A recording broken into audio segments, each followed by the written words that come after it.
इसी पश्चिम बंगाल में एक एरिया आता है रानीगंज कोलफील्ड। इसके मुकाबले अंडरग्राउंड माइनिंग थोड़ी लो बजट की है। लो माइनिंग के अकॉर्डिंग जहां किसी भी तरह के एक्सीडेंट में 5 लोगों से ज्यादा डेथ होने की आशंका रहती है। 232 माइनर जमीन की सरफेस से लगभग 360 फीट नीचे उतरते हैं। उस समय में इंडस्ट्रीज पिछड़ेपन का शिकार थी। लापरवाही ये कहे लालचवश लोग इन रूल्स को इग्नोर कर देते थे। पुरानी बंद पड़ी माइन के बीच का 60 मीटर रेडियस वाला स्ट्रक्चर हिल जाता है, जिसका माइंस एरिया से कोई लेना देना ही नहीं था। 11 पंप से पानी निकालने की स्पीड 23 स्केल पर मिनट थी। माइन में जाने के लिए जिन 2 आदमियों को तैयार किया गया था वो भाग चुके थे। सभी लोगों के मुंह पर एक ही बात थी कि गिल अब कभी वापस नहीं आएंगे।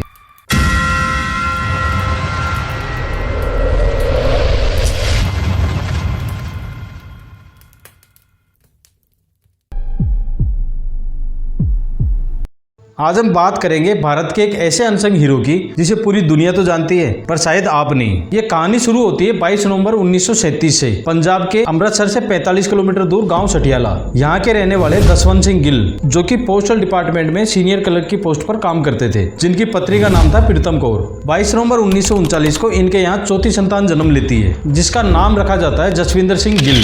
गिल की शुरुआती पढ़ाई 4th स्टैंडर्ड तक किसी उर्दू स्कूल में कराई जाती है, लेकिन पढ़ाई और अदर एक्टिविटीज में इंटेलिजेंसी होने के कारण इनका एडमिशन अमृतसर के जीटी रोड पर located Khalsa college public school में कराया जाता है और आगे जाकर इसी खालसा कॉलेज से 1959 तक अपनी बीएससी की डिग्री कंप्लीट करते हैं। इसके बाद 1961 से 1965 तक झारखंड के धनबाद जाकर इंडियन स्कूल ऑफ माइंस से इंजीनियरिंग की डिग्री हासिल की और इसके 4 साल बाद 19 अक्टूबर 1969 को इनकी शादी निर्दोष कौर से हो जाती है। एडवेंचर का शौक शुरू से ही था, क्योंकि पढ़ाई के दौरान भी इन्होंने बहुत से एथलेटिक कॉम्पिटिशन में भाग लिया था और हर साल होने वाले ऑल इंडिया रेस्क्यू कॉम्पिटिशन में भी पार्टिसिपेट किया, जिसमें वो आगे जाके कैप्टन भी रह चुके थे। एक दिन गिल को वेस्ट बंगाल से Karamchand and Thapar brothers limited company से एक जॉब ऑफर लेटर मिलता है, जिसको एक्सेप्ट करके वो उसको ज्वाइन करते हैं और कुछ समय तक वहीं रह के काम करते हैं। कुछ दिन बाद वो अपनी डिग्री और एक्सपीरियंस के दम पर सन 1972 में CIL यानी कोल इंडिया लिमिटेड ज्वाइन करते हैं, जो कि दुनिया की सबसे बड़ी कोल माइनिंग भारतीय कंपनी है, जो लगभग 360 माइंस को ऑपरेट करती है, जहां वो एक के बाद एक प्रमोशन लेकर चीफ जनरल मैनेजर की पोस्ट तक पहुंच जाते हैं। एक नजर कोल माइंस की हिस्ट्री और प्रोसेस पर डाल लेते हैं। दरअसल लाखों करोड़ों साल पहले पृथ्वी पर बहुत सी जगहों पर हाई डेंसिटी में जंगल थे। उस समय होने वाले नेचुरल डिजास्टर जैसे पृथ्वी पर गिरने वाले एस्टेरॉइड,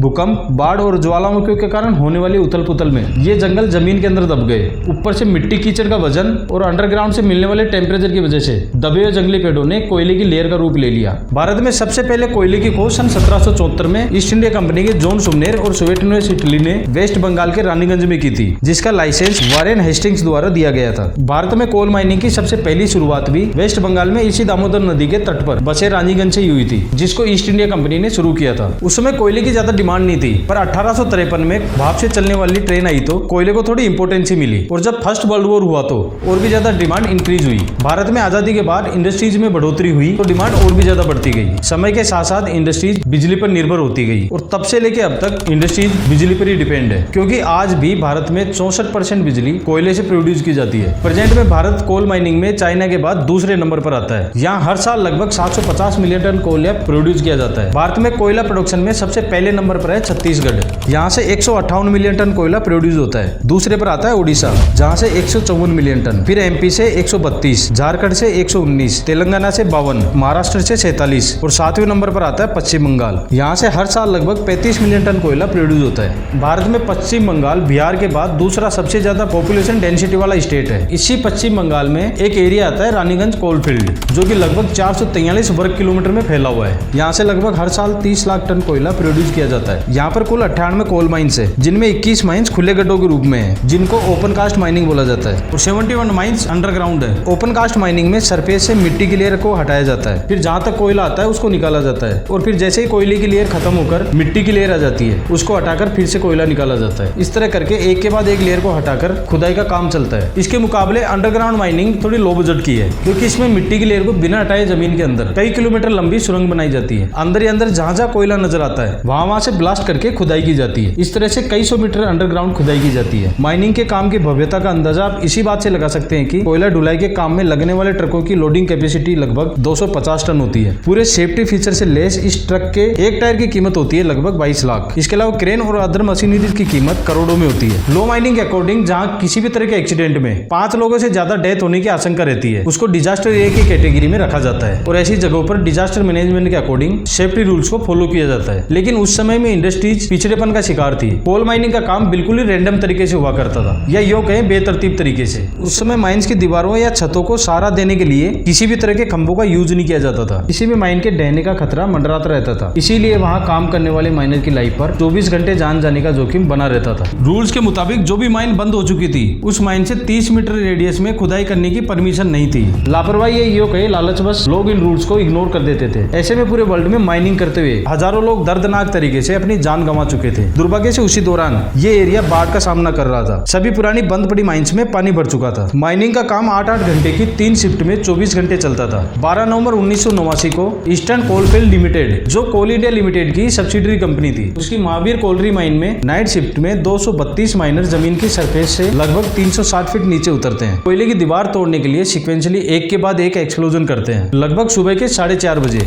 लगातार हुए एक्सप्लोजन के कारण पुरानी बंद पड़ी माइन के बीच का 60 मीटर रेडियस वाला स्ट्रक्चर हिल जाता है और उसमें दरार आ जाती है। जहां लाखों लीटर पानी भरा था और उस दरार से निकला पानी अंडरग्राउंड माइन के अंदर बाढ़ का रूप लेकर घुसना चालू कर देता है। पूरी माइन में अफरा तफरी मच चुकी थी। ऐसे में 232 में से 161 माइनर्स जो लिफ्ट के पास में खड़े थे, जिनकी किस्मत काम कर जाती है और वो तुरंत भागकर लिफ्ट में चढ़ जाते हैं। अंदर फंसे बाकी 71 माइनर्स की शायद किस्मत इतनी अच्छी नहीं थी। वो पहुंचते हैं तब तक लिफ्ट धंस चुकी थी। बाहर निकलने के सभी रास्ते बंद हो चुके थे और सबके प्राणों पर संकट आ जाता है। सबके सब जान बचाने के लिए माइन में इधर उधर भागने लगते हैं। माइन में पानी का लेवल तेजी से बढ़ रहा था, जिससे माइन का स्ट्रक्चर अनस्टेबल हो चुका था। हर बीते वक्त के साथ माइन के कहीं से भी धंसने का खतरा मंडराता जा रहा था। माइन के अंदर और बाहर जाने के सभी रास्ते बंद हो चुके थे। अंदर फंसे माइनर्स को ना तो बाहर निकलने का रास्ता नजर आ रहा था और ना ही पानी के बहाव के कारण वो अपने आप को स्टेबल रख पा रहे थे। जान बचाने की भागादौड़ी और अफरा तफरी में 6 माइनर्स की उसी वक्त पानी में डूबकर मौत हो जाती है। अब तक सभी के समझ में आ चुका था कि अफरा तफरी में उनके द्वारा चुना गया कोई भी रास्ता आखिरी रास्ता साबित हो सकता है। किस्मत से उन्हें एक फोन चालू हालत में मिलता है, जिससे वो माइन में अपने मौजूद होने की लोकेशन ऊपर देते हैं और सभी पानी के बहाव से बचने के लिए अपने आप को माइन की दरारों में छिपा लेते हैं। अब सबके लिए एक पीड़ादायक इंतजार शुरू हो चुका था। उनका फ्यूचर अब अनसिक्योर था, क्योंकि उनकी जिंदगी अब ऊपर वाले क्या सोचते हैं और क्या करते हैं इस बात पर निर्भर करती थी।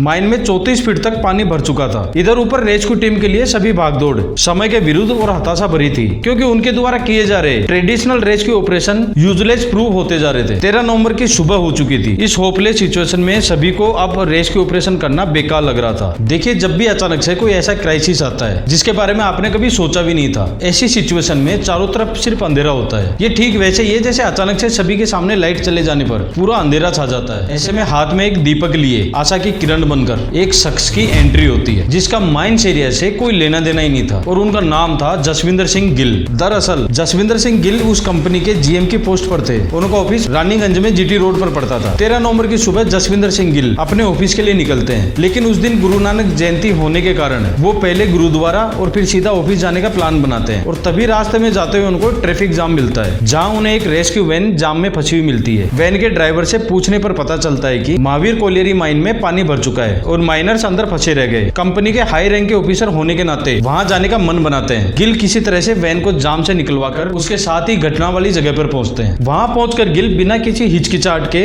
ऑपरेशन में शामिल हो जाते हैं। सबमर्सिबल पंप लगाकर माइन से पानी कम करने की कोशिश की जाती है। 11 पंप से पानी निकालने की स्पीड 23 स्केल पर मिनट थी। आप विश्वास नहीं करोगे, ये किसी भी एक बड़ी नहर से कम नहीं थी। फिर भी सुबह से शाम हो गई, पानी का लेवल बढ़ता ही जा रहा था। मतलब साफ नजर आ रहा था कि माइन में पानी अभी भी भर रहा है। कैलकुलेट किया तो पता चला अगर इसी स्पीड से पानी निकाला गया तो पानी निकालने में लगभग 2 महीने लग जाएंगे। तब तक तो सभी माइनर्स के मर जाने की 100% चांस थे। दूसरा प्लान बनाया गया है कि एक और पिट बनाई जाए, जिससे लिफ्ट करके सभी माइनर्स को निकाला जाए, लेकिन ऐसा करने में भी 6 महीने का समय लगने वाला था। तीसरा रास्ता था, जिस रास्ते से पानी माइन में जा रहा था उसी रास्ते से अंदर जाया जाए और उन सभी माइनर्स को निकाला जाए। लेकिन पानी की बाढ़ जैसी फ्लो में घुसना एक नामुमकिन सा मिशन लग रहा था। ऐसे में सभी बिल्कुल हताश होकर बैठ जाते हैं। लेकिन तभी गिल एक चौथा रास्ता बताते हैं। गिल के अनुसार एक 2 फीट चौड़ा होल करके किसी कैप्सूल नुमा ढांचे से एक एक करके सभी माइनर्स को निकाला जाए। लेकिन उनके इस प्लान पर सभी लोग हंसते हैं, क्योंकि आज तक एक अलग इस तरह से बोर करके रेस्क्यू ना कभी किसी ने किया था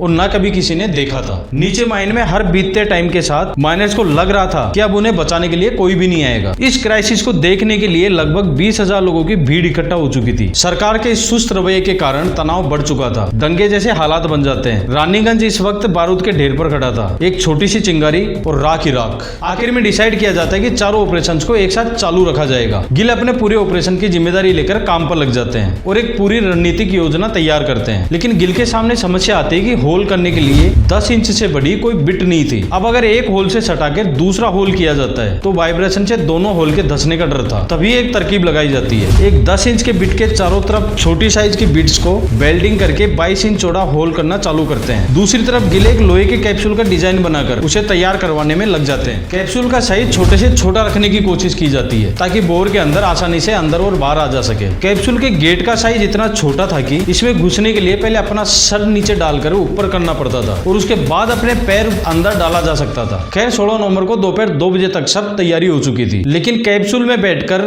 माइन में जाने के लिए जिन 2 आदमियों को तैयार किया गया था वो भाग चुके थे। अब ऐसी स्थिति में गिल खुद नीचे उतरने का फैसला करते हैं और वहां के चेयरमैन को खुद नीचे जाने के लिए बोलते हैं, लेकिन जिसके लिए वो मना कर देते हैं क्योंकि वो नहीं चाहते थे कि हाई रैंक का एक ऑफिसर इस तरह की परिस्थिति में नीचे उतरकर अपनी जान जोखिम में डाले। ये किसी भी हालत में एक अच्छा विचार नहीं था क्योंकि अपने आप में ये खुदकुशी करने जैसा काम था। लेकिन गिल समझाते हुए कहते हैं, सवाल नीचे फंसे 65 लोगों की जिंदगी का है। अगर हमें नीचे एक भी आदमी जिंदा मिलता है तो हमें उसको भी गिनना चाहिए। इसलिए मैंने ठान लिया कि कोई यस करे या नो करे, मैं नीचे जरूर जाऊंगा। इस बात से पता चलता है कि गिल बात बात में पंच लाइन और जोक्स मारने से कभी नहीं चूकते थे। ऐसी परिस्थिति में भी गिल का सेंस ऑफ ह्यूमर काबिले तारीफ था। जब बीबीसी के रिपोर्टर ने उनसे पूछा कि आपके बनाए कैप्सूल का रिस्क रेट क्या है, तो गिल कहते हैं कि यदि मैं सक्सेसफुल रहा तो 100% फायदा होगा, यदि मैं अनसक्सेस रहा तो 1.5% का लॉस होगा। तभी रिपोर्टर कहता है कि मैं समझा नहीं। तो गिल कहते हैं, वहाँ 65 आदमी नीचे हैं, मैं नीचे जाऊंगा तो 66 हो जाएंगे। अगर हम सब सेफली बाहर आ गए तो 100% फायदा होगा और अगर मैं भी उन 65 आदमियों के साथ मर गया तो ये लॉस केवल 1.5% है। खैर गिल अपनी mental condition, physical fitness, rescue training और 65 लोगों की जान का हवाला देकर अपने सीनियर्स को कन्विंस कर लेते हैं और नीचे उतरने की तैयारी करते हैं। सभी लोगों के मुंह पर एक ही बात थी